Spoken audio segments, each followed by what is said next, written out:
미 핵군이 벽에 갇혔습니다. 한국의 핵 잠수함은 진짜가 아니었습니다. 진짜는 그 뒤에 숨어 있었습니다. 워싱턴 새벽 3시 국방부 상황실. 경보가 울렸습니다. 한국이 비밀리에 제4세대 원자로 실험에 성공했다는 소식이 전해졌습니다. 순간 회의실 공기가 얼어붙었습니다. 그럴 리 없잖아. 한국이 그런 걸 누군가 비웃었습니다. 하지만 그때 스크린에 띄워진 단 한 장의 사진, 모든 사람의 입이 닫혔습니다. 그것은 우리가 아직 만들지 못한 기술이었습니다. 냉각 없이 구동되는 초소형 원자로, 70년 동안 금지되었던 기술의 부활, 충격적인 이야기의 시작이었습니다. 미아 해군에서 30년을 복무했으며 그중 12년은 원자력 잠수함에서 보냈습니다. 노스다코타호 버지니아급 공격 원잠의 마지막 함장이었습니다. 2019년에 은퇴한 이후 해군대학에서 잠수함 전술을 가르치고 있었습니다. 연구실에서 다음 주 강의 자료를 준비하고 있었는데 이메일 알림이 울렸습니다. 발신자는 국방부 해군 전력 분석실이었습니다. 제목은 간단했죠. 한국 핵잠수함 평가 요청 긴급. 솔직히 웃음이 나왔습니다. 한국이요? 핵잠수함을 마우스를 클릭하면서도 반신반의했습니다. 아마도 어떤 싱크탱크에서 작성한 희망사항 보고서겠거니 생각했죠. 하지만 첨부 파일을 열자마자 손가락이 멈췄습니다. 문서 상단에 빨간 글씨로 최고 기밀 외국인 열람 금지라고 적혀 있었습니다. 이건 농담이 아니었습니다. 페이지를 넘기자 익숙한 도면들이 나타났습니다. 잠수함 선체 설계도 추진 시스템 구조도 원자로 개념도. 그런데 뭔가 달랐습니다. 일반적인 원자력 잠수함 설계와 비교했을 때 선체가 상당히 콤팩트했습니다. 미국이나 러시아의 핵잠수함은 대부분 수중 배수량이 7,000건톤에서 1만 톤을 넘습니다. 거대한 원자로와 두꺼운 체움제 때문이죠. 하지만 이 설계도는 5천만 톤급이었습니다. 어떻게 가능한 거지? 저는 계속 페이지를 넘겼어요. 그리고 27페이지에서 멈췄습니다. 쌈 능동 진동 제어 시스템, 자기 유변 액추에이터 마운트라는 제목이 눈에 들어왔거든요. 제 심장이 빨리 뛰기 시작했습니다. 이건 우리도 아직 실전 배치하지 못한 기술이었거든요. 30년 해군 생활 동안 저는 원자력 잠수함의 가장 큰 약점을 잘 알고 있었습니다. 바로 소음이에요. 원자로가 물을 끓여서 증기 터빈을 돌리는 데 이 과정에서 엄청난 진동과 소음이 발생하죠. 냉전 시대의 소련원은 너무 시끄러워서 북대서양 전역에서 탐지됐다는 농담이 있을 정도였어요. 우리 버지니아도 마찬가지였습니다. 함장 시절 가장 스트레스 받던 게 바로 이 소음 문제였어요. 2018년 남중국해에 작전 중이었죠. 엔진룸에서 이상 진동이 감지됐습니다. 함장님, 마운트 시스템에 문제가 있습니다. 기관사가 보고했어요. 우린 작전을 중단하고 괌으로 회해야 했죠. 2주간에 수리 끝에 재출항했습니다. 전통적인 방식은 두꺼운 고무 마운트와 스프링, 그리고 여러 층의 흡음재를 사용해서 진동을 줄이는 거예요. 하지만 이 방법은 배수량을 기하급수적으로 증가시킵니다. 무거운 체움제 때문이죠. 그래서 미국은 능동소 제어 기술을 연구하기 시작했어요. 이어폰의 노이즈 캔슬링처럼 역이상 파동을 만들어서 소음을 상쇄하는 방식이죠. 하지만 문제가 있었습니다. 잠수함 엔진의 진동은 단순한 소음이 아니에요.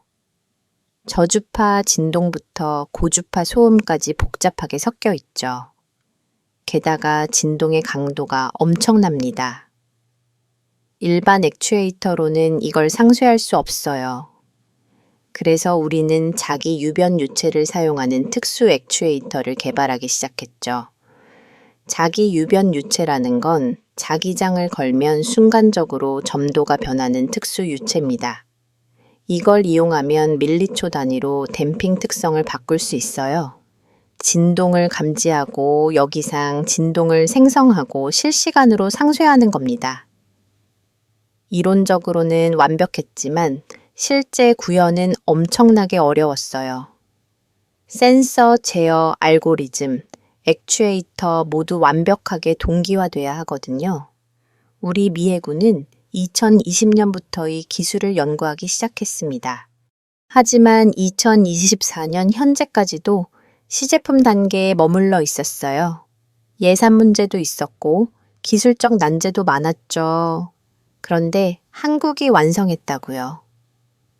보고서에는 개발 완료 시점이 명확하게 적혀 있었습니다.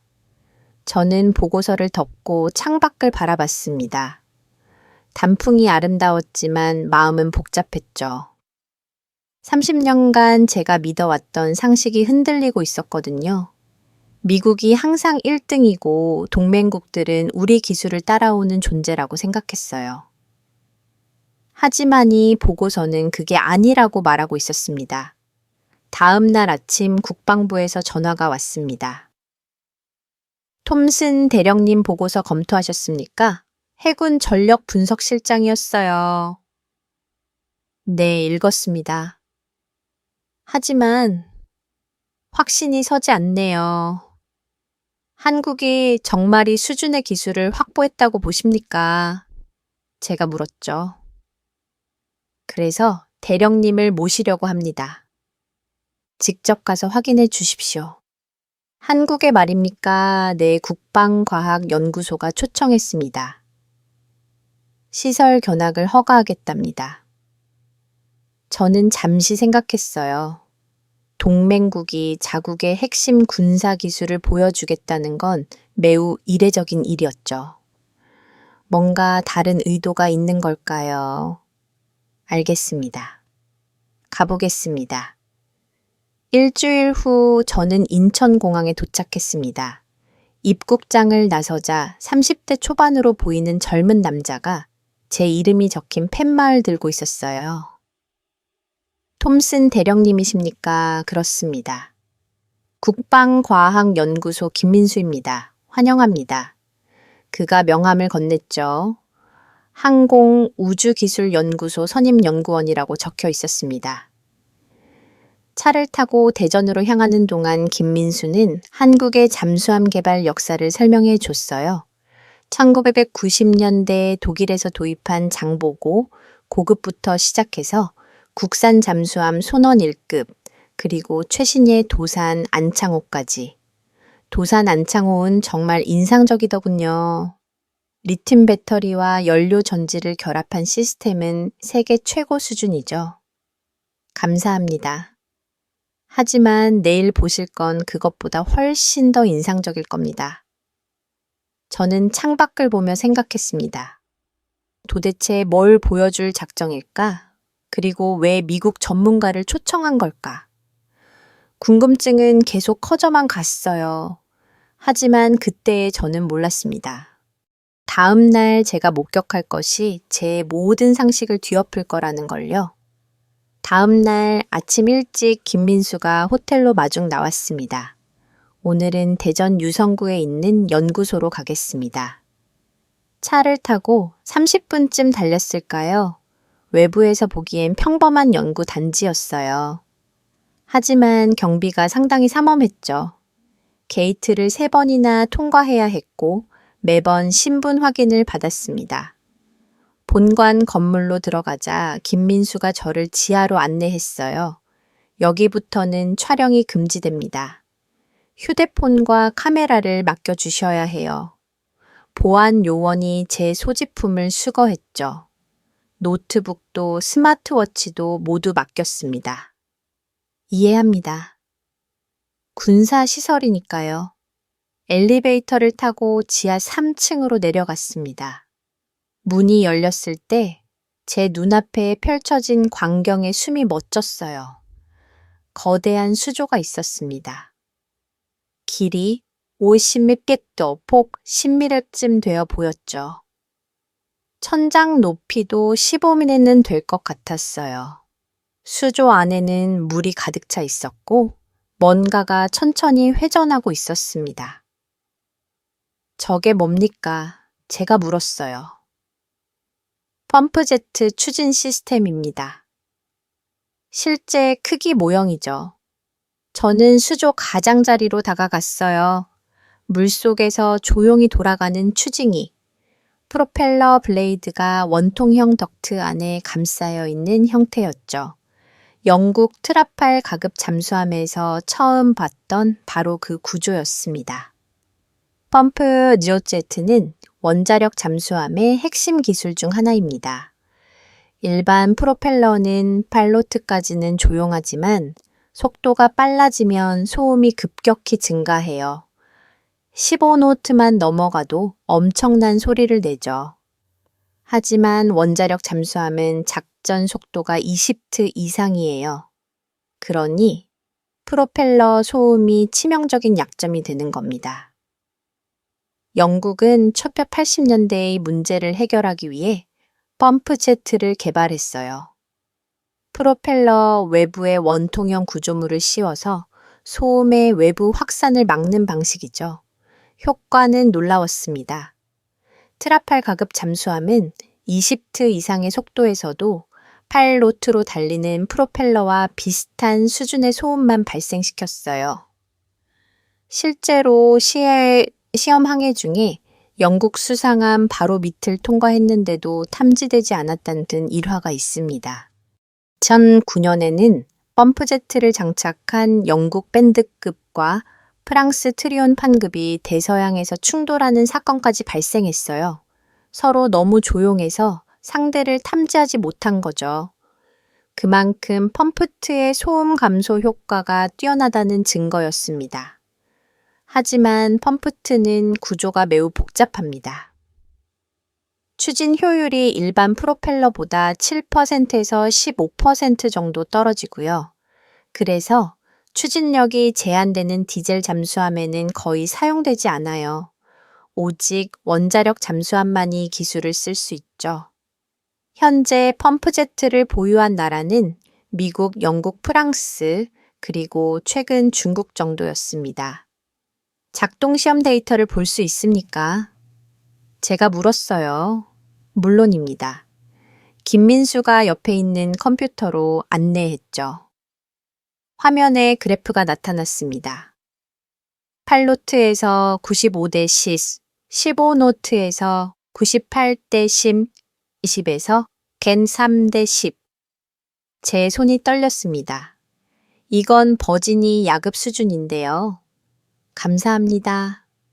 함장님, 김민수가 미소 지었습니다. 목표가 버지니아요. 저는 그래프를 뚫어지게 봤어요. 20노트에서 130L이라는 건 정말 놀라운 수치였습니다.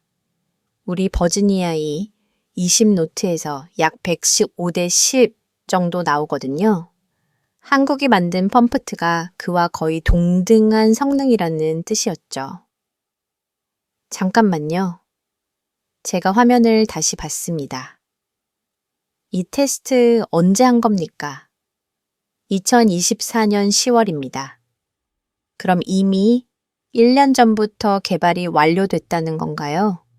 사실은 2022년 12월에 시작해서 2025년 5월에 완료 예정이었습니다. 김민수가 설명했어요. 하지만 예상보다 빨리 끝났죠. 2024년 9월에 국방 핵심 기술 성과 컨퍼런스에서 공개도 했고요.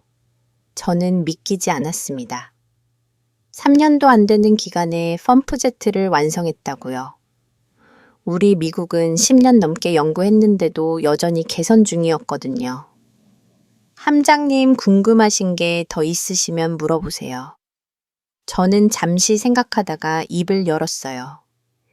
이 펌프제트를 실제 잠수함에 장착할 계획이 있습니까? 네, 향후 대형 고속 잠수함에 적용될 예정입니다. 대형 고속 잠수함이요. 제가 되물었습니다. 그게 무슨 뜻이죠? 자세한 건 말씀드리기 어렵지만 원자력 추진을 고려한 설계입니다. 그 순간 모든 퍼즐이 맞춰지기 시작했습니다. 삼축 능동 마운트 펌프제트 추진 시스템이 두 가지는 원자력 잠수함의 핵심 기술이에요. 한국이 이걸 동시에 개발했다는 건 우연이 아니었습니다.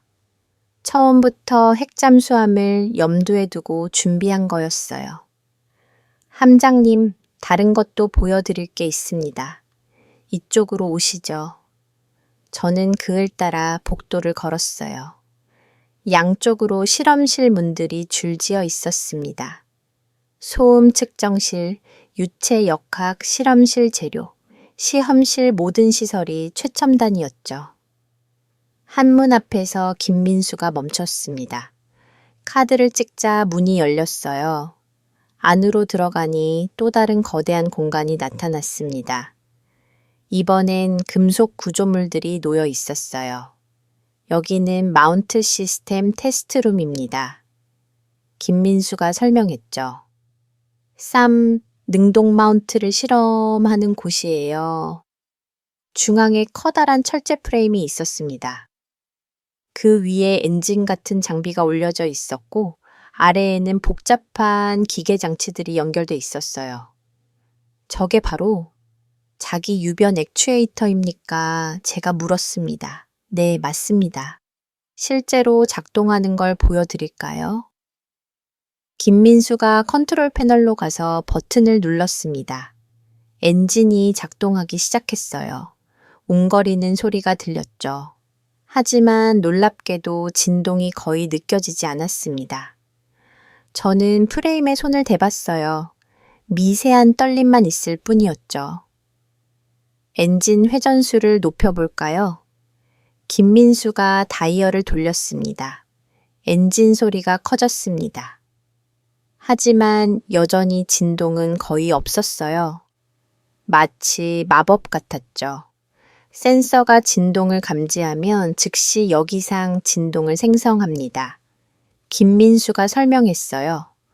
자기 유변 유체의 점도를 밀리초 단위로 조절해서 댐핑 특성을 바꾸는 거죠. 그래서 실시간으로 진동을 상쇄할 수 있습니다. 얼마나 감소됩니까? 마운트 없이는 130덱이 나오는 진동이 있다면이 시스템을 쓰면 85대까지 낮아집니다. 45대 감소죠.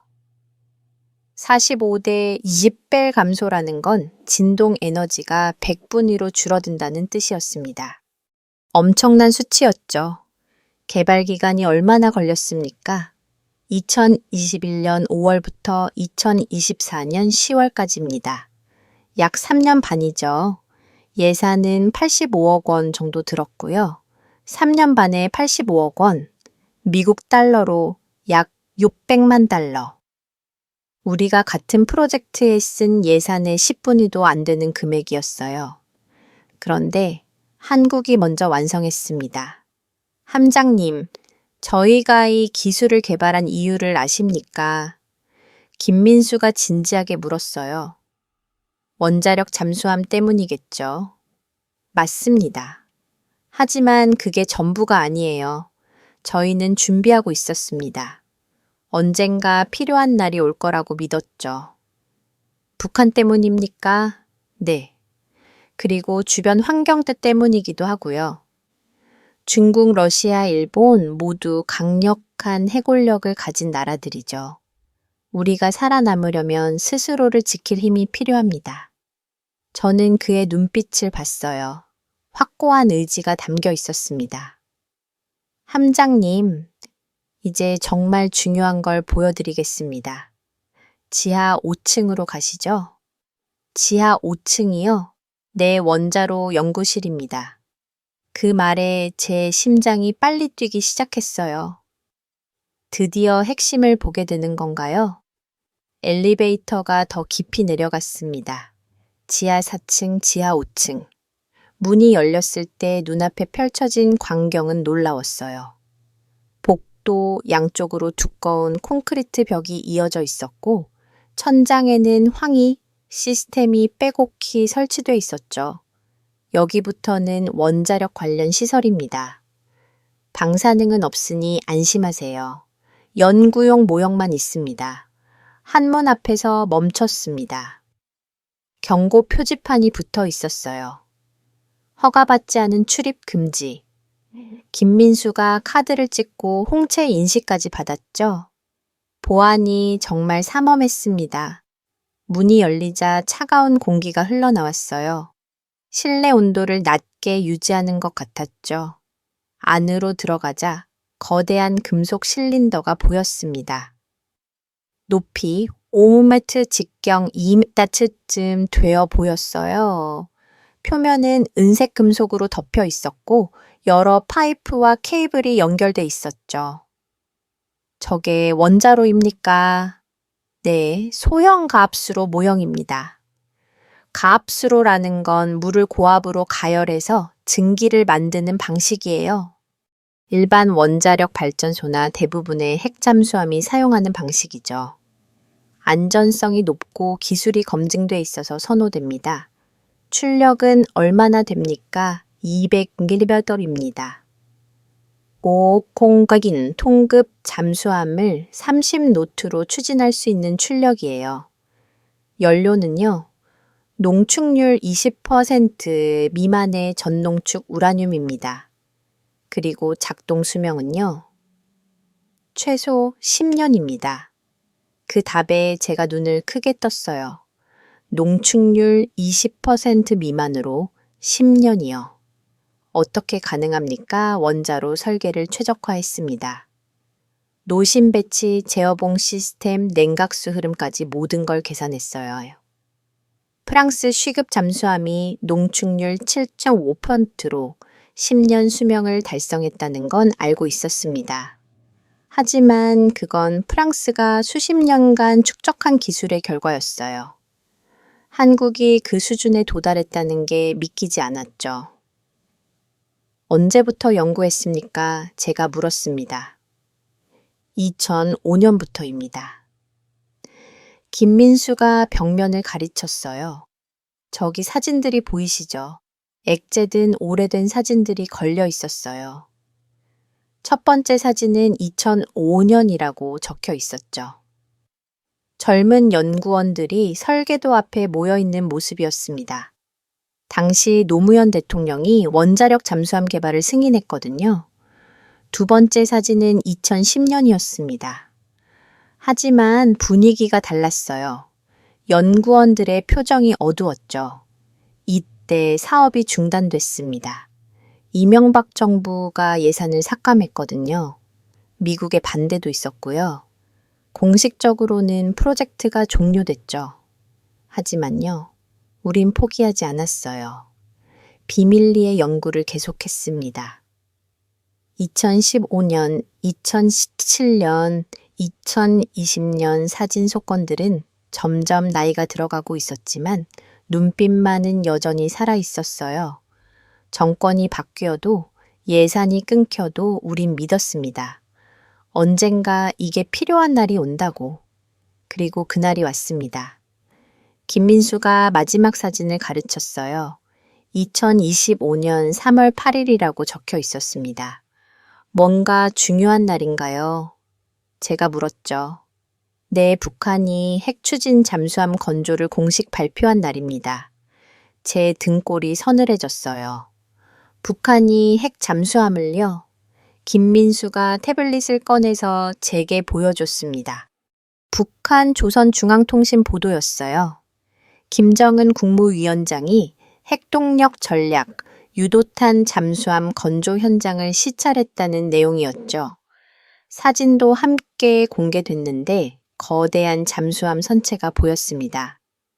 이게 진짜입니까? 사진 분석 결과 실제로 건조 중인 것으로 확인됐습니다. 김정은의 신장을 기준으로 역산하면이 잠수함의 직경이 약 12미입니다. 1미오. 내 영국 뱅하드급이 12.8m, 중국 진급이 11.8기거든요. 그러니까 북한 핵잠은 수중 배수량 7만 톤읍으로 추정됩니다. 1만 톤이라면 전략 원자력 잠수 함급이었습니다. 왜 이렇게 큰 겁니까? 대륙간 탄도미사일을 탑재하기 위해서입니다. 북한은 자국역에서 미국 본토를 타격할 수 있는 장거리 미사일이 필요했어요. 그런 미사일은 크고 무겁죠. 그래서 대형 잠수함이 필요한 겁니다. 그리고 대형 선체를 움직이려면 원자력이 최적이고요. 2023년에 공개된 김구 영웅함은 어떻습니까? 제가 물었습니다. 그건 3,000톤급 디젤 잠수함이에요. 시험용이었던 것 같습니다. 기술 검증을 위해서. 하지만 이번 핵잠은 진짜예요. 북한이 본격적으로 전략 잠수함 전력을 갖추려는 겁니다. 사진 속 잠수함 선체가 불길하게 느껴졌죠. 함장님, 이제 아시겠죠? 김민수가 말했습니다. 우리가 왜 서둘러야 하는지. 북한이 핵잠을 가지면 한반도 전체가 위험해져요. 6개월, 1년 동안 잠수한 채로 동해를 배하면서 언제든 미사일을 발사할 수 있죠. 디젤 잠수함으로는 추적이 불가능합니다. 배터리 때문에 주기적으로 스노클링을 해야 하는 디젤과 달리 핵잠은 진짜 유령이거든요. 그럼 한국도 핵잠이 필요하다는 건가요? 제가 물었습니다. 필요하다는 수준이 아닙니다. 필수예요. 북한 핵잠을 추적하고 무력화하려면 우리도 핵잠이 있어야 해요. 속도, 자망, 시간 작전 방향 모든 면에서 핵잠만이 핵잠을 상대할 수 있습니다. 군사적으로는 맞는 말이었죠. 그런데 미국은 어떻게 생각합니까? 제가 조심스럽게 물었습니다. 한국이 핵잠을 가지는 걸 미국이 허락할까요? 김민수가 잠시 침묵했어요. 그리고 천천히 입을 열었죠. 그래서 함장님을 초대한 겁니다. 직접 보시고 판단해 주세요. 우리가 준비된 나라인지, 신뢰할 수 있는 동맹인지. 저는 원자로 모형을 다시 봤습니다. 20년의 세월이 담긴 저 금속 덩어리, 수많은 연구원들의 밤샘 작업과 좌절, 그리고 희망이 응축돼 있는 결과물이었죠. 이건 단순한 무기가 아니었습니다. 한국의 생존 의지였어요. 함장님 보여드릴 게 하나 더 있습니다. 제일 중요한 거예요. 뭡니까? 파이로 프로세싱 시설입니다. 파이로 프로세싱 사용 후 해결료 재처리 기술. 이건 민감한 영역이었습니다. 플루토늄 추출이 가능한 기술이거든요. 왜 그걸 제게 보여주려는 겁니까? 제가 물었죠. 투명성입니다. 우린 숨길 게 없어요. 오히려 보여드리고 싶습니다. 우리가 책임감 있는 나라라는 걸요. 김민수를 따라 복도 끝으로 걸어갔습니다. 또 다른 보안 구역이었어요. 이번엔 경비가 2명이나서 있었죠. 신분증과 출입 허가서를 확인한 후에야 들어갈 수 있었습니다. 함장님, 여기서부터는 정말 조심스러운 부분입니다. 오시는 것만으로도 큰 신뢰를 보여드리는 거예요. 문이 열리자 또 다른 실험실이 나타났습니다. 이번엔 여러 개의 금속 탱크와 복잡한 배관들이 연결돼 있었어요. 중앙에는 투명한 글러브 박스가 있었고 그 안에서 기계팔들이 움직이고 있었죠. 방사는 차폐 시설입니다. 실제 사용 후 해결료는 없고 모의 물질로 실험 중입니다. 파이로 프로세싱이 뭔지 설명해 주시겠습니까? 제가 물었습니다. 원자력 발전소에서 연료를 다 쓰고 나면 핵 폐기물이 남잖아요. 그 안에는 여전히 우라늄과 플루토늄이 남아 있습니다. 파이로 프로세싱은 이걸 분리해서 재사용하는 기술이에요. 건식 재처리 방식이라고도 하죠. 전통적인 습식 재처리와 뭐가 다릅니까? 습식은 질산을 사용해서 화학적으로 분리하는 방식이에요. 하지만 파이로프로세싱은 고온에서 전기 화학적으로 분리합니다. 김민수가 화이트보드에 그림을 그리기 시작했어요. 총 4단계로 이루어져 있어요. 전, 처리 전의 환원, 전의 정련 그리고 폐기물 처리 및 연료 제조입니다. 첫 번째 전처리는 사용 후 핵료를 분쇄하고 불순물을 제거하는 단계예요. 두 번째 전의 환원은 산화된 핵료를 금속으로 환원시키는 겁니다. 여기까지는 현재 미국과의 협정으로 허가된 범위입니다. 우리가 할 수 있는 건 여기까지예요. 하지만 진짜 핵심은 3단계와 4단계입니다. 세 번째 전의 정련은요. 김민수가 계속 설명했어요. 전기화학 장치로 고순도 우라늄과 플루토늄을 분리합니다. 네 번째는 이걸 가지고 새로운 핵료를 만드는 거고요.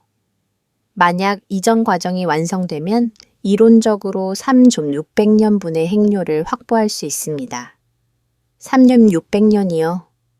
네, 한국에 쌓여 있는 사용 후 핵료를 전부 재처리하면 그 정도입니다.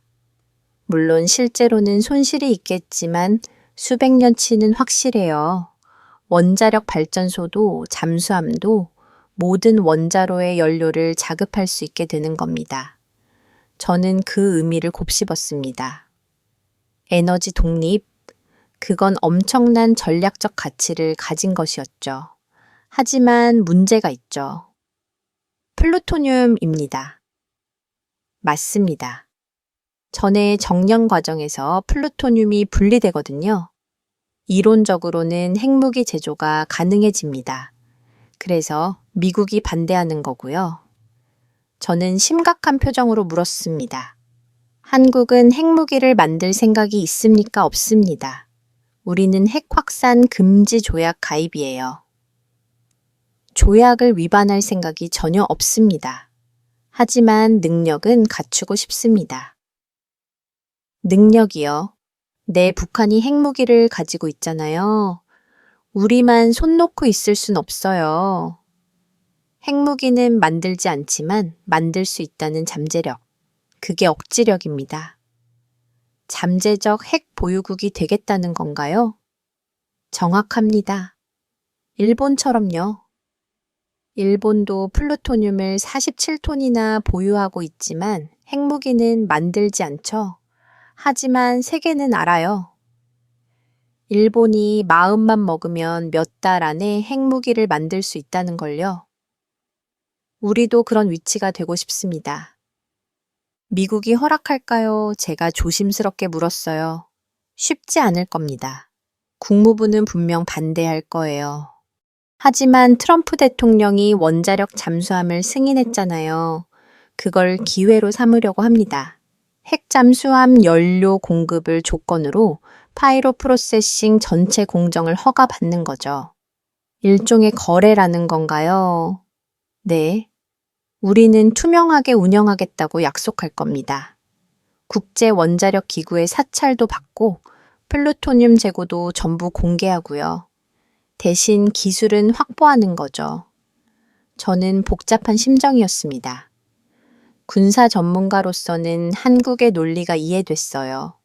하지만 미국 입장에서는 우려스러운 것도 사실이었죠. 함장님 솔직히 말씀드리겠습니다. 우리는 미국을 속이려는 게 아니에요. 오히려 보여드리고 있잖아요. 이렇게 시설까지 공개하면서요. 우린 신뢰를 받고 싶습니다. 책임감 있는 동맹으로 인정받고 싶어요. 저는 고개를 끄덕였습니다. 그 진심은 느낄 수 있었어요. 그러니 기술은 언제쯤 완성됩니까? 3단계와 4단계 말입니다. 기술적으로는 이미 준비됐습니다. 한국원자력연구원이 미국과 공동 연구하면서 기술을 다 익혔거든요. 다만 법적 허가가 없어서 실행하지 못하는 거예요. 만약 미국이 승인한다면 2년 안에 전체 시스템을 가동할 수 있습니다. 2년이요. 내 시설은 이미 지어 놓았어요. 김민수가 미소 지었습니다. 허가만 떨어지면 바로 시작할 수 있죠. 한국은 정말 철저하게 준비하고 있었습니다. 기술도 시설도 계획도 모두 갖춰놓고 미국의 허가만 기다리고 있었던 거죠. 이건 단순한 연구가 아니었습니다. 국가 전략이었어요. 함장님 한 가지만 더 보여드리고 싶습니다. 실제 잠수함을요. 실제 잠수함이요. 지금 운용 중인 거 말입니까? 네. 도산 안창호함입니다. 진내 해군 기지에 있어요. 내일 방문하실 수 있습니다. 핵잠은 아니지만 한국 잠수함 기술의 현주소를 보실 수 있을 거예요. 저는 생각했습니다. 도산 안창호는 이미 세계적인 수준이라는 평가를 받고 있었어요. 배수량 3,300톤의 수중속도 20, 자망심도 400m 이상인 리튬 배터리와 연료 전지를 결합한 공기 부료 추진 시스템은 독일이나 일본보다 앞선 기술이었죠. 만약 여기에 원자력 추진이 더해진다면 상상만 해도 강력한 전력이었습니다. 좋습니다. 내일 가보죠. 김민수가 만족스러운 표정을 지었습니다. 그럼 오늘은 여기까지 하겠습니다. 호텔로 모셔다리죠. 우리는 연구소를 나왔어요. 차를 타고 호텔로 돌아가는 길. 저는 창밖을 보며 생각에 잠겼습니다. 오늘 본 모든 것들 3능동 마운트 펌프제트, 원자로, 파이로 프로세싱 퍼즐 조각들이 하나씩 맞춰지고 있었어요. 한국은 진짜였습니다. 핵 잠수함을 만들 수 있는 모든 기술을 확보했어요. 아니, 어떤 면에서는 우리보다 앞서 있었죠. 쌈 능동 마운트 같은 건 우리도 아직 실전 배치 못했으니까요. 그리고 가장 중요한 건 의지였습니다. 20년을 버텨온 연구원들의 지병, 정권이 바뀌어도 예산이 끊겨도 포기하지 않은 그 끈기. 호텔에 도착해서 방에 들어갔습니다. 샤워를 하고 침대에 누워서도 머릿속은 복잡했어요. 내일 국방부에 뭐라고 보고해야 할까? 한국의 핵잠 기술은 실현 가능하다. 일부 분야에서는 미국 수준에 도달했다.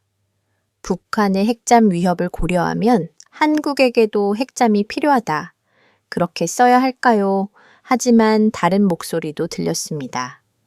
워싱턴의 관료들은 어떻게 반응할까? 국무부는 분명 반대할 거예요. 동맹국이 핵 능력을 갖추는 걸 달가워하지 않을 테니까요. 하지만 국방부는 다를 수도 있어요. 북한 핵잠을 상대하려면 한국의 핵잠이 필요하다는 논리니까요. 저는 노트북을 열어서 보고서 초안을 쓰기 시작했습니다. 팩트만 적기로 했어요. 제 의견은 나중에 덧붙이기로 하고요. 다음 날 아침 일찍 김민수가 다시 왔습니다. 오늘은 진해로 갑니다. 창밖으로 한국의 풍경이 스쳐 지나갔죠. 산과 들판, 그리고 작은 도시들 생각보다 아름다운 나라였습니다. 진 해군 기지에 도착하자 경비가 삼엄했어요. 게이트를 통과하는 데만 20분이 걸렸죠. 신분 확인을 여러 번 받고 차량 검색까지 받았습니다. 안으로 들어가니 거대한 항구가 보였어요. 여러 척의 군함들이 정박해 있었죠. 구축함, 호위함, 그리고 저 멀리 잠수함도 보였습니다. 저기 보이시죠? 김민수가 가르쳤어요. 도산 안창호함입니다. 검은색 선체가 물 위로 조금 드러나 있었어요. 잠수함 특유의 유선형 구조가 인상적이었죠. 우리는 부두로 걸어갔습니다. 가까이 가자 선체의 크기가 실감났어요. 길이 83배, 폭 9m. 생각보다 컸습니다. 환영합니다. 함장님 한국 해군 장교가 경례를 했어요. 3번 함 도산 안창호함 부함장 이준호 소령입니다. 반갑습니다. 제가 답례했죠. 승함하시겠습니까? 네, 부탁드립니다. 우리는 잠수함에 올랐어요. 좁은 해치를 통과해서 내부로 들어갔습니다. 내부는 생각보다 넓었어요. 물론 수상함에 비하면 비좁지만 제가 타봤던 다른 디젤 잠수함들보다는 공간 활용이 뛰어났죠. 통로를 지나 좋다 실로 갔습니다. 여러 모니터와 계기판들이 빼곡했어요. 승무원들이 각자 위치에서 작업하고 있었죠. 이게 통합 전투 시스템입니다. 이소령이 설명했어요. 한국이 독자 개발한 거예요. 소나 레이더 무기 시스템이 모두 연동돼 있습니다. 저는 화면을 봤어요. 인터페이스가 직관적이었죠. 우리 버지니아급의 시스템과 비슷한 수준이었습니다. 소화 성능은 어떻습니까? 제가 물었어요. 탐지 거리 50km 이상입니다. 이소령이 답했죠. 저주파 능동, 소화와 고주파, 수동 소화를 모두 갖추고 있어요. 수중 음향 환경 분석 능력도 뛰어나고요.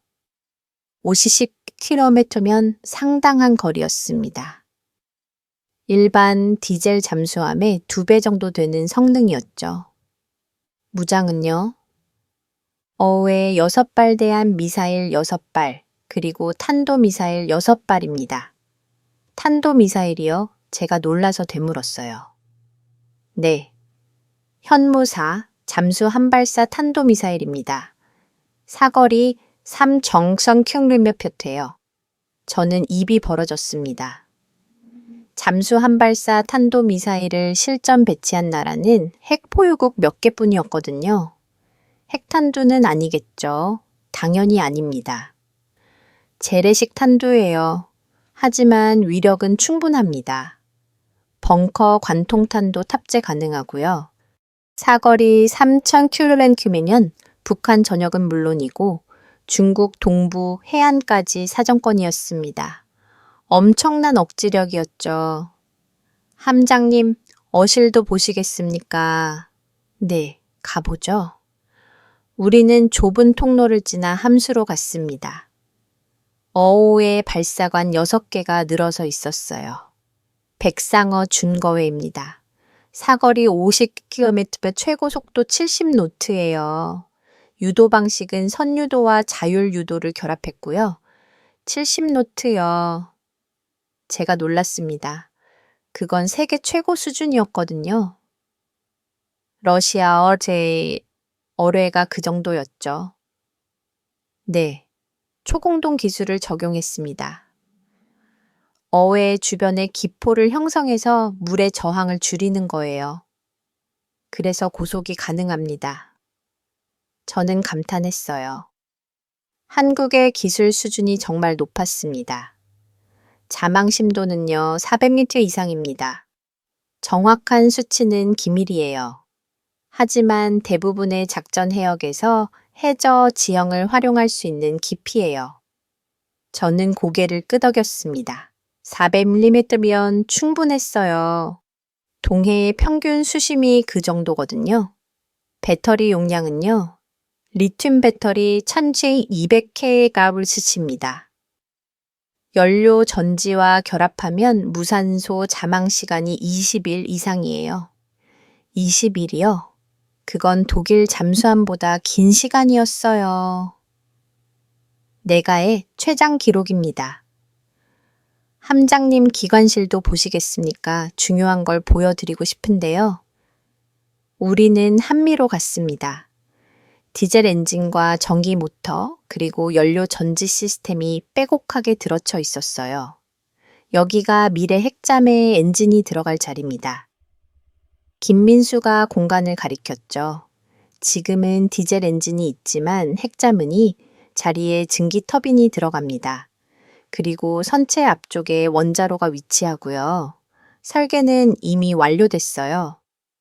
도산, 안창호의 선체를 기반으로 5조 건건톤급으로 확대하고 추진 시스템만 원자력으로 바꾸는 겁니다. 저는 공간을 둘러봤어요. 설계가에 얼마나 치밀한지 느껴졌습니다.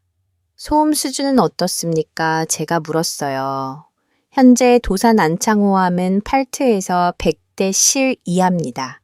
하지만 핵잠은 3축 능동 마운트와 펌프 제트를 적용하면 20로트에서도 같은 수준을 유지할 수 있어요. 저는 고개를 끄덕였습니다. 그럼 정말 유령 같은 잠수함이 되는 거였죠? 함장님, 우리 승무원들은 준비돼 있어요. 핵잠이 오면 언제든 운용할 수 있습니다.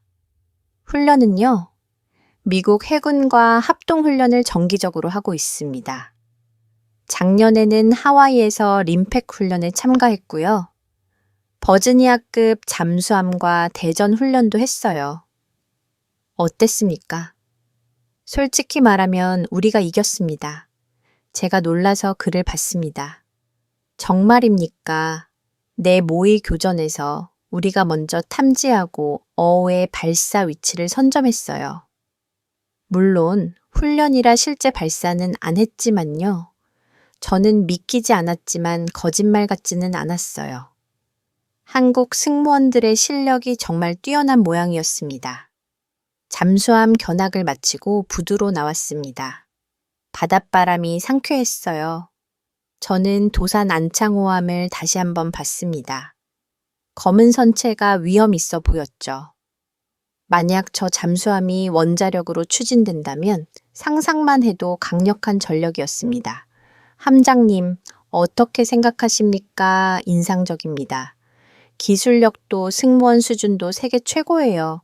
핵잠을 가질 자격이 충분합니다. 감사합니다. 김민수가 만족스러운 표정을 지었어요. 그 말이 정말 힘이 됩니다. 우리는 차를 타고 기지를 나왔습니다. 저는 창밖을 보며 생각했어요. 이틀 동안 본 모든 것들, 3능 마운트 펌프 제트, 원자로 파이로 프로세싱, 그리고 도산난 창호함 모든 조각이 맞춰졌습니다. 한국은 핵 잠수함을 만들 준비가 완료됐어요. 기술도 인력도 의지도 모두 갖췄습니다. 이제 남은 건 미국의 결정이었습니다. 허락할 것인가 막을 것인가 하지만 저는 알고 있었어요. 북한이 핵잠을 가지는 상황에서 한 곳만 막는 건 불공평하다는 걸요. 동맹이라면 함께 가야 합니다. 한국을 믿고 지원해야 하는 거죠. 제 보고서에는 그렇게 쓸 작정이었습니다. 서울로 돌아온 저는 호텔 방에서 보고서를 작성하기 시작했습니다. 키보드를 두드리는 손이 빨랐어요. 이틀 동안 본 모든 걸 정리했죠. 기술 수준 개발 진행 상황, 북한 위협, 한국의 준비 태세 팩트만 나열했습니다. 하지만 마지막 결론 부분에서 손이 멈췄어요. 뭐라고 써야 할까? 추천사항. 저는 그 제목 아래 타이핑을 시작했습니다. 한국의 핵잠 수함 개발을 지원할 것을 건의한다. 북한의 핵잠 위협에 대응하기 위해서는 한국도 동등한 능력이 필요하다. 기술적으로 한국은 이미 준비됐으며 미국의 지원이 있다면 5년 내에 실전 배치가 가능하다. 하지만 조건이 있어야 한다고도 썼습니다. 첫째, 투명성. 한국은 모든 개발 과정을 미국과 공유해야 한다. 둘째, 사찰. 국제 원자력 기구의 정기 사찰을 받아야 한다. 셋째, 용도. 핵연료는 오직 잠수함 추진용으로만 사용해야 한다. 이 조건들이 지켜진다면 미국은 한국을 신뢰할 수 있을 거라고 결론 지었습니다. 보고서를 다 쓰고 나니 밤이 깊었어요. 시계를 보니 자정이 넘어 있었죠. 저는 파일을 저장하고 암호화했습니다. 내일 아침 국방부로 전송할 예정이었어요. 침대에 누웠지만 잠이 오지 않았습니다. 머릿속으로 계속 생각이 맴돌았거든요. 정말 이게 맞는 결정일까? 한국에게 핵잠을 허락하는 게 옳은 일일까 하지만 다른 선택지가 있을까요? 북한이 핵잠을 가지는데 한국만 막는 건 불공평해요. 그리고 한국은 70년간 우리의 동맹이었습니다. 신뢰할 만한 나라였죠. 저는 결국 제 판단이 옳다고 확신하며 잠들었습니다. 다음 날 아침 김민수가 다시 왔습니다. 오늘은 청와대로 갑니다. 대통령님께서 면담을 요청하셨어요.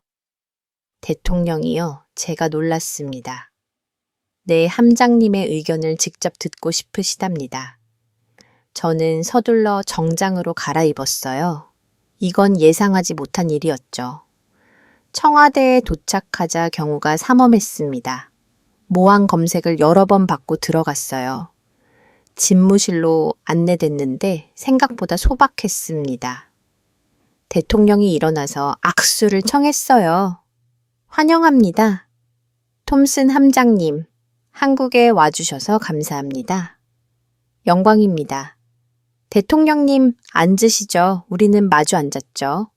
함장님 이틀 동안 우리 시설을 둘러보셨는데 어떠셨습니까? 인상적이었습니다. 한국의 기술 수준이 예상보다 훨씬 높았습니다. 그럼 가능하다고 보십니까? 대통령이 물었어요. 핵잠수 한 마리입니다. 네, 가능합니다. 기술적으로는 이미 준비됐어요. 미국의 지원만 있다면 5년 내에 실전 배치할 수 있습니다. 대통령이 고개를 끄덕였습니다. 미국의 반응은 어떨 것 같습니까? 솔직히 말씀드리면 국무부는 반대할 겁니다. 하지만 국방부는 다를 수 있어요. 북한의 핵잠 위협을 고려하면 한국에 핵잠이 필요하다는 논리니까요. 함장님의 개인적 의견은 어떻습니까? 제가 조심스럽게 답했어요. 저는 지원해야 한다고 생각합니다. 한국은 70년간 믿을 만한 동맹이었어요. 북한의 위협에 맞서 싸워왔고요. 이제 독자적으로 방어할 능력을 가질 때가 됐다고 봅니다. 다만 조건이 필요합니다. 투명성 사찰 그리고 용도 제한. 이것만 지켜진다면 미국은 한국을 신뢰할 수 있습니다. 함장님, 우리가 핵장을 원하는 이유를 아십니까? 북한 때문이죠. 제가 답했어요. 그것도 있지만 전부는 아닙니다. 우리는 더 이상 누군가에게 의존하고 싶지 않습니다. 스스로 서고 싶어요. 주권 국가로서 말입니다. 이해합니다. 그건 당연한 권리죠. 감사합니다. 대통령이 미소 지었습니다. 함장님이 공정하게 봐주셔서 다행입니다. 미국에도 이런 분들이 더 많았으면 좋겠어요. 저는 고개를 끄덕였습니다. 최선을 다해보고 하겠습니다. 면담이 끝나고 나왔습니다. 김민수가 복도에서 기다리고 있었어요. 어떠셨습니까? 좋았습니다.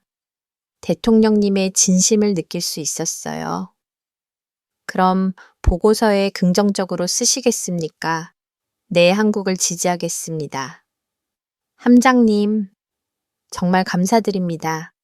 함장님 같은 분이 있어서 우리에게 희망이 생깁니다. 당연한 일을 했을 뿐입니다. 동맹이란 게 그런 것 아니겠습니까? 서로 돕는 거죠. 공항으로 가는 길이었습니다. 저는 지난 사흘을 되돌아봤어요. 놀라움의 연속이었죠. 한국의 기술력 연구원들의 집념, 그리고 국가의 의지, 모든 게 인상적이었습니다. 무엇보다 투명하게 보여준 게 좋았어요. 숨기지 않고 오히려 공개한 거죠. 그게 신뢰를 만들었습니다. 인천공항에 도착했습니다. 김민수와 작별 인사를 나눴어요. 함장님, 감사했습니다. 고맙습니다. 다음에 또 뵙죠. 아마 곧 다시 만나게 될 겁니다. 김민수가 의미심장하게 웃었어요. 핵잠이 진수되는 날 초대하겠습니다. 기대하겠습니다. 비행기에 올랐습니다. 14시간 동안 저는 보고서를 다시 읽고 수정했어요. 표현을 다듬고 데이터를 재확인했죠.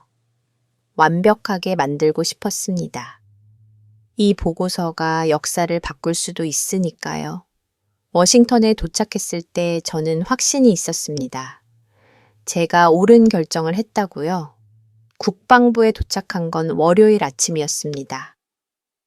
해군 전력 분석실장이 저를 기다리고 있었어요. 톰슨 대령 수고하셨습니다.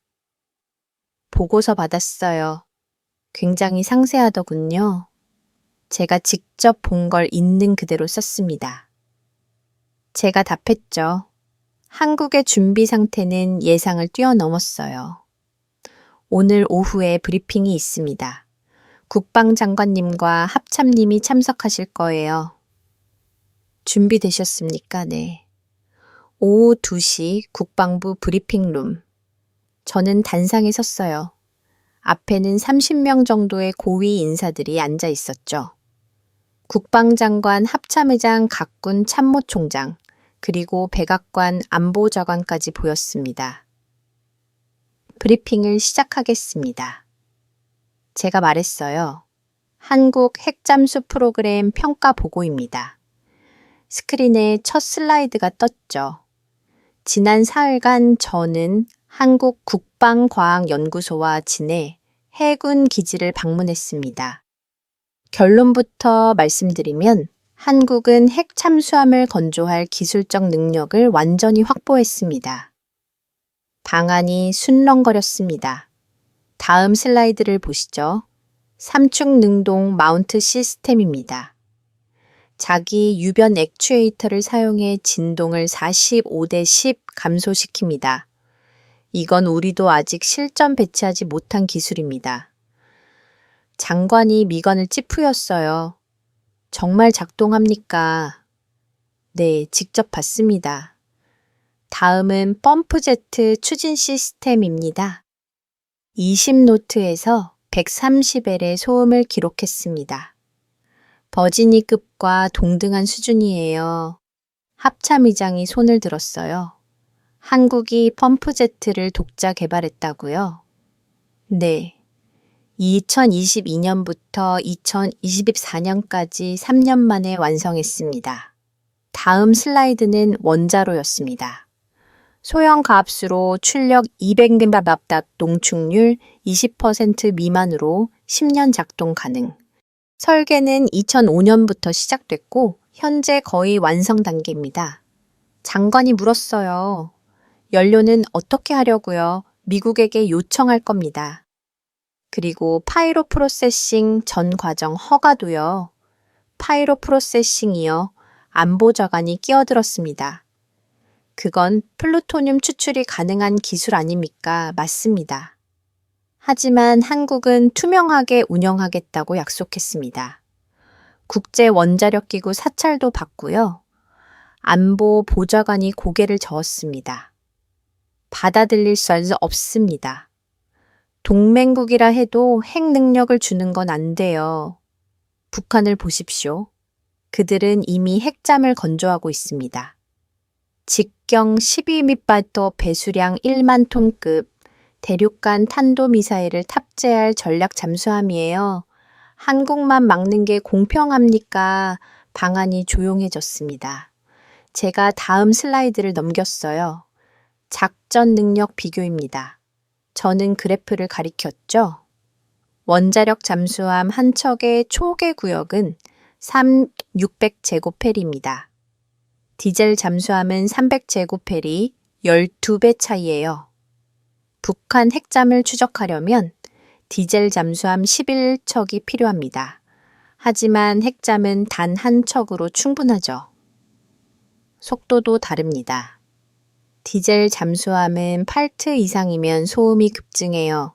하지만 핵잠은 20노트 이상에서도 정숙합니다. 북한 핵잠이 20노트로 도주하면 디젤로는 따라잡을 수 없어요. 군사적으로는 맞는 말입니다. 그리고 이걸 보십시오. 저는 마지막 슬라이드를 띄웠습니다. 한국은 이미 잠수함 발사 탄도미사일을 보유하고 있습니다. 현무사의 사거리는 3,300km, 핵탄두만 없을 뿐 운반 수단은 완벽히 갖추어졌습니다. 만약 한국이 핵잠수함과 잠수함 발사 탄도미사일을 결합한다면 동북에서 강력한 억지력을 발휘할 수 있습니다.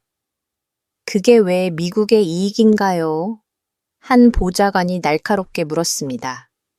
그 답은 간단합니다. 중국 때문입니다. 중국은 해군력을 급속히 증강하고 있습니다. 항공모함, 잠수함, 구축함 모든 면에서 우리를 위협하고 있죠. 하지만 한국이 강력한 핵참수함 전력을 보유하게 되면 중국은 동해와 남중국해 두 방향을 동시에 신경 써야 합니다. 이는 중국에게 큰 전략적 부담이 될 것입니다. 일본은요, 누군가 물었습니다. 일본도 반발할 겁니다. 하지만 일본을 설득할 수 있습니다. 한국의 핵잠수함이 일본을 겨냥한 것이 아니라 북한과 중국을 견제하는 역할을 한다는 점을 강조하면 됩니다. 오히려 일본의 안보에도 도움이 될 것입니다. 방안은 순식간에 논의되었습니다. 찬반 의견이 팽팽했지만 그때 국방장관이 입을 열었습니다. 당신의 최종 제안은 무엇입니까? 한국의 핵잠수함 개발을 지원하되 몇 가지 조건을 붙이자는 제안이었습니다. 첫째, 모든 개발 과정을 미국과 공유할 것. 둘째, 국제 원자력 기구 IAEA 정기 사찰을 받을 것. 셋째, 핵 연료는 잠수함 추진용으로만 사용할 것. 이 조건만 지켜진다면 한국을 신뢰할 수 있다는 말이었습니다. 장관은 잠시 생각하다가 말했습니다. 좋습니다. 백악관에 보고하겠습니다. 대통령께서 최종 결정을 내리실 것입니다. 브리핑이 끝나고 사람들이 하나둘 자리를 떠났습니다.